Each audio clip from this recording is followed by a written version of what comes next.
Welcome to another episode of the Metal Queens podcast. I'm Steve Richards. This is where we celebrate the women shredding stages, breaking barriers, and keeping heavy metal alive and loud. Today's guest, a true torchbearer of classic heavy metal, hailing from Vancouver, Canada. She's one half of the Twin Guitar Attack, and I mean Twin Guitar Attack.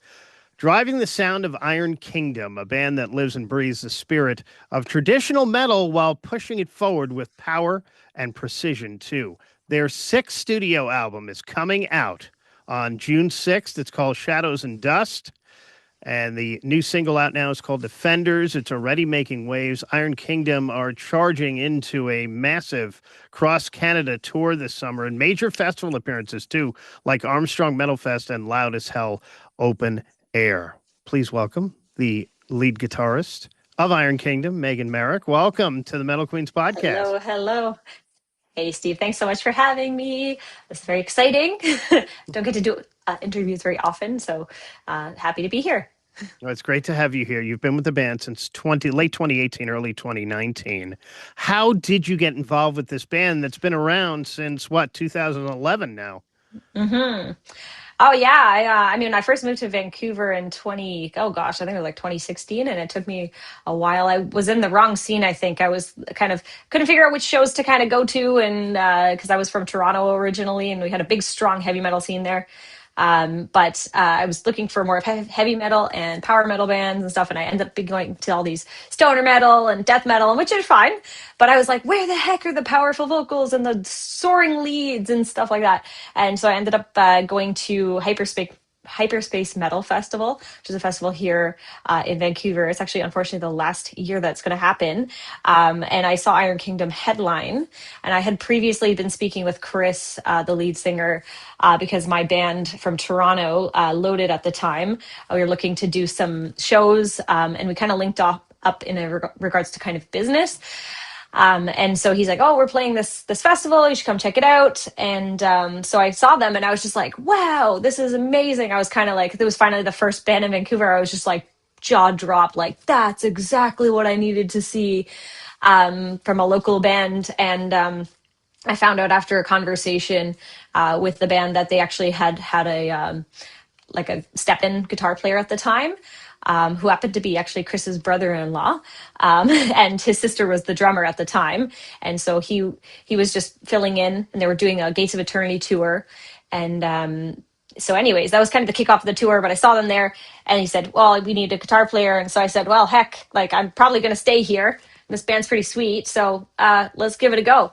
And so I started jamming with them, and then yeah, I kind of like moved from there, and it got to the point too where the kind of like we weren't really having the conversation of you're in or out sort of thing. They just kept showing, like, coming. They keep asking me to come, and we started writing things. And it had been a few months, and I was like, "Okay, guys, you gotta say whether I'm in the band now or not," like because you're stealing my riffs. And then so they're like, "Okay, we're good." And then I think we announced a few months later. So yeah, that's kind of how I got involved with these mother effers. My How brothers. is your brothers? Yeah. How is and I've had Canadian artists on here on the Metal Queens podcast. How is the metal scene in Canada as a whole? Yeah, so it's been a while since I've been about the whole Canadian metal scene. Like when I first got into the scene, it was very, very, very strong. We definitely have a good, strong scene still. Like Vancouver, I was really fortunate because I feel like when Toronto was kind of dying out in regards to the heavy metal scene, everyone was kind of petering away and moving and doing different things with their lives. And I met a really great foundation of people there, though, who now play in bands in like LA, for example, or live now in Montreal and like all sorts of things. So I kind of think everyone did their own, kind of spread out. But Vancouver became kind of like what I would think as a hub, and same with Western Canada in general, because we have like great bands like Riot City and Spell and Gatekeeper and like hopefully Iron Kingdom's in there too, and Unleash the Archers. There's just so many great bands. So it was kind of cool. Like I feel like I came to the right place at the right time.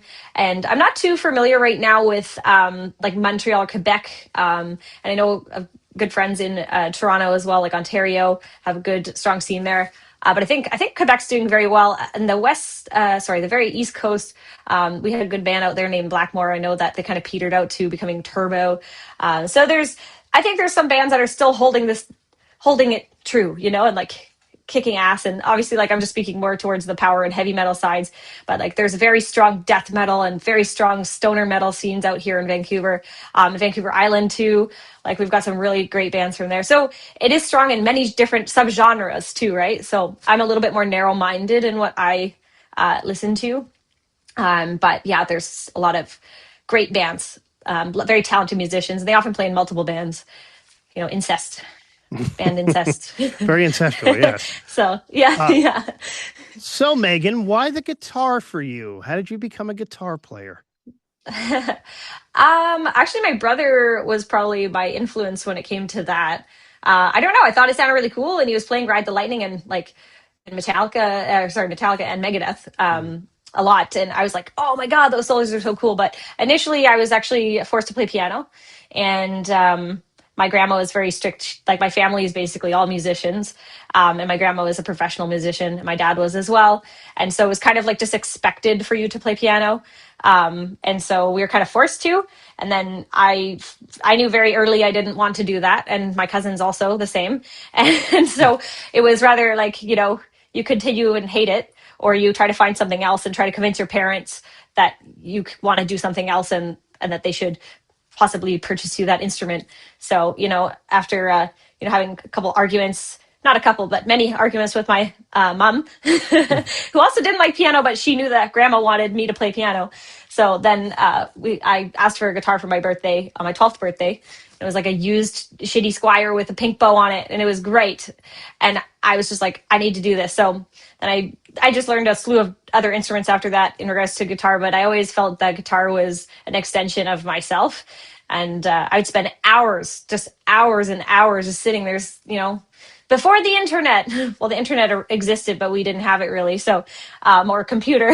So I just sit and listen to the CD player and then try to practice and copy the songs that I'd listen to. And I kind of was in the gateway bands, like Iron Maiden and Megadeth and Metallica, Judas Priest, Death, like all of those bands. I'm like, I need to know how to play this. So, yeah, I don't know. And that just kind of, sparked my interest to also learn other things too, because like once you know guitar, multiple instruments, or you start learning drums or bass, and you can have better conversations with your bandmates too about what you, instead of going, I just want you to go like, or something. They're like, that's obviously a stupid beat, but you can say, oh, I want you to hit the hi-hat, or I want you to do this, oh, I'm try this paradiddle or whatever. Oh, talk about paradiddle. So, drummers love it. But anyways, just having better conversations with people because you understand instruments better. So yeah, that's how I got into guitar. It was a long way.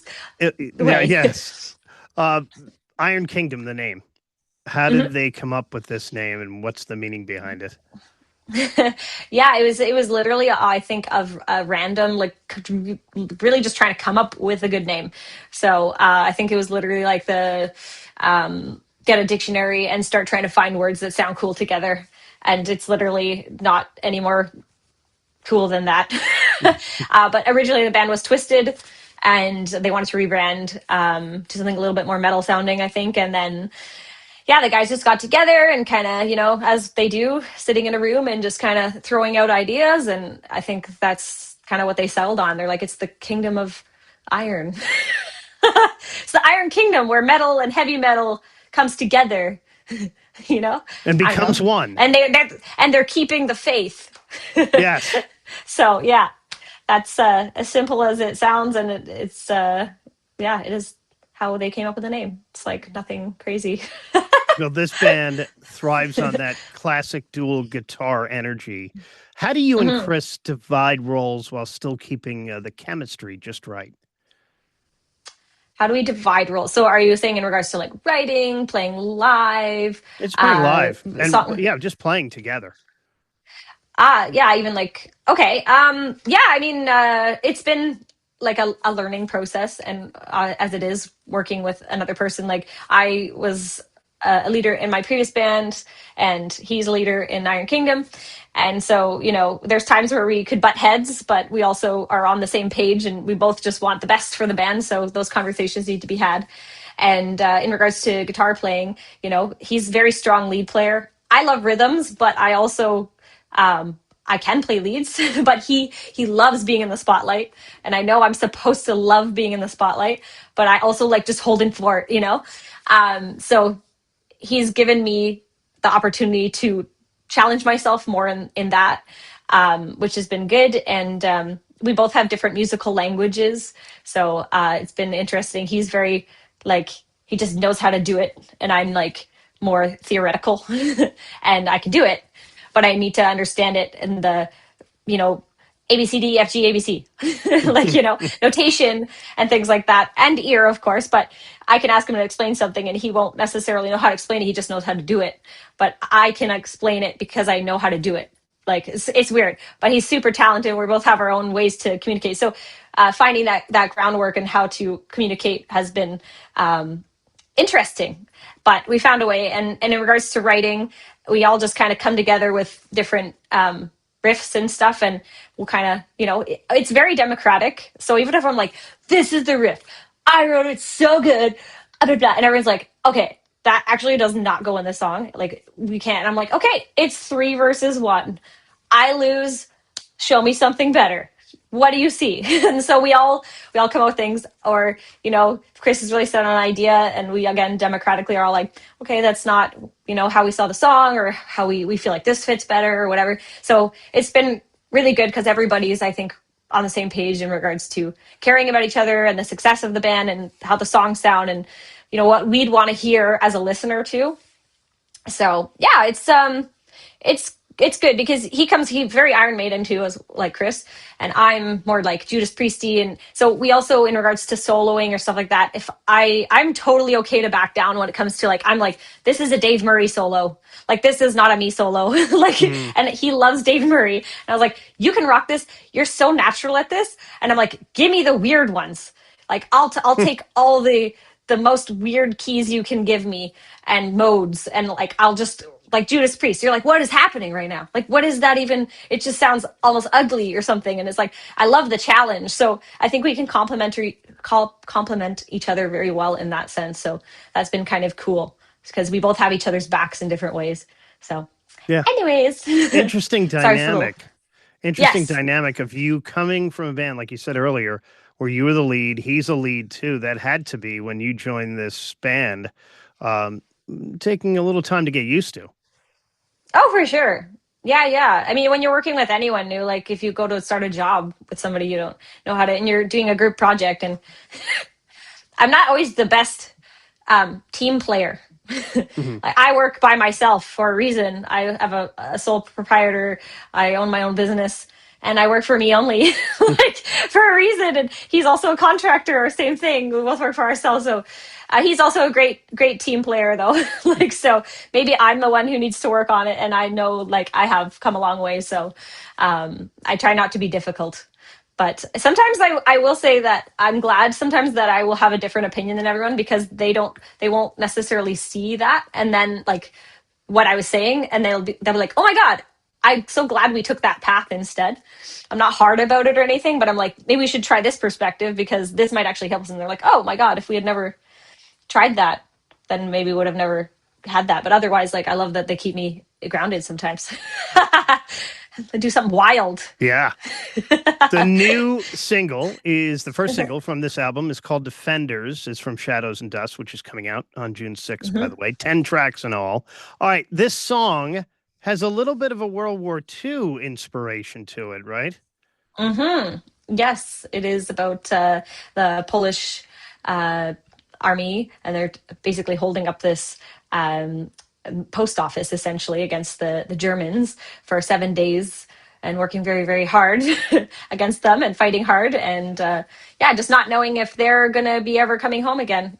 And they're yeah, that's pretty well. It's I could probably elaborate more, but I don't really know how to elaborate. By That the would be a way, latent question. yes, in I'm the very video, awkward. you'll see World War II clips of battle scenes in the video Yes. for Defenders. Defenders, the lead single, which is out now. Megan, the album is described as a journey. Where do you feel your guitar voice evolves the most across this record? Is there one or two Oh, songs that stand out for you that this is a Megan song? oh, like one that I feel like connect with the most. Yeah, Hmm, that's a tough one. That's a very tough question. That's a good question. Um, I think there's a lot of different moods in this album, so it's hard for me to say. And really, I think I'm gonna have the most joy when I see how the crowd reacts to the songs live. I'm really proud of my guitar work in this album. I pushed myself quite a bit, and I was like, I hope I can pull all this off live. So far, so good. We're rehearsing, everything is great, but yeah, I don't know. I don't know if I can answer that, to be honest, in regards to, yeah, guitar work. Yeah, maybe I'll have to put a pin in that and come back to it. any particular favorites of yours on the album? Oh, that's another one. In regards to playing, I Yeah. think I really like Dead House Gates Mm, so far. I really enjoyed that, but I also like Eternal Emperor because it's very Yngwie Malmsteen to me. Like just the riff itself, I'm like, yeah. I just feel like this is going to be sick. So yeah, it's I love the aggression in it. I think that was kind of fun about certain songs. Like there's songs that are about, a little bit more serious topics, and you have like kind of very melodic solos, and then there's ones you're just like, it's just like just evil, ugly solos, and I'm so excited for that. I just want people to be like, yeah, like I want a mosh pit. I want people to have a blast listening to this. So, yeah, and then I mean, there's like like we have a really long song too, like Sacred Fire. So it's like that's like a journey Yeah. on its own, and you know. I think it's going to be cool. I can't wait to bring that to the live scenario and see how people react and like see people singing along. It's always Yeah. a highlight for me. Yeah, that's got to be. And speaking of the live scene and a tour, the True North Strong and Heavy tour through Canada, pretty much all summer. You'll be out. You've got a Hmm. couple of festivals to play to. You can get tour dates at iron-kingdom.com and follow them on social too for updates. Finally, I wanted to ask you, Megan, as a female lead guitarist in traditional heavy metal, have you felt the landscape shifting in recent years? Um, yeah, I mean, landscape shifting. Well, I feel like it's been a century since I've been on the road. But it hasn't actually, but it just kind of feels like that. But I think if I got that question at the end of this tour, I would see again. I think there's definitely a lot more representation of females in metal for sure. I'm definitely seeing a lot more of that. So that's kind of cool. It's weird because like I don't know why, like I just never had any female role models. I know they were out there, but the ones that I just wasn't exposed to it. Like I only knew about Dio and Metallica and Megadeth and like all Yeah. these male bands, right? Even like was it Worst Stars with Dio, like who did that song? There's no females in there. It's like what the heck? Yeah. There's so many talented people at that time. I'm like, what? I realized that when I was watching his documentary, I was just like, there's not a chick in there. Hmm. Like everyone, I was like, what the heck? Come on, Dio, get it together. But definitely, yeah, like I think there's which is kind of cool. I've seen a lot of more females going into like more extreme types of metal too, and a lot of new talent as well. So yeah, definitely there's more females out there. So yeah, I'm just trying to think. It is, yeah, it's definitely increasing for sure. So I don't know. She's begging from Iron Kingdom. They are on tour this summer, so check them out if you can throughout Canada. And check the tour dates again at iron-kingdom.com. The new album, Shadows and Dust, that will be out on June 6th, so check that out as well. Megan from Iron Kingdom, thank you so much for joining me here on the Metal Queens podcast. Thank you so much for having me. Sorry if I couldn't answer all of your questions with enough detail. I'm No, like, you were great. oh. No, thanks. Good luck But with the album thank and good luck you. with the tour coming up, too. Yeah, and if anyone from the States is able to make their way up through the border and come party with us, please come. We'd love to hang out. So we'll Yes. be on that tour July 23rd to August, sorry, 21st. of 2026. So All right. thank you so much, Steve, for having us. Great to have you. Keep And hopefully keep we'll it get you steel, man. in the, yes. And hopefully we'll see you in the States soon too. Yes, yes. Hope Yeah. so. I'd love that. I would absolutely love that. Like play some sweet festivals like Hell's Heroes. That'd be Yes. awesome. Or Louder Than Life, the biggest one in Oh, September. sweet. Yeah, that'd be Oh, great to see you cool. guys there too. Oh, So, but you can catch them in Canada. So if you're traveling in Canada this summer, doing a little summer vacation up there, you can check out Iron Kingdom. And don't forget to subscribe to the Metal Queens podcast on Spotify, YouTube, and wherever you get your podcasts. I'm Steve Richards. Thanks for watching and for listening. I will talk to you again next time.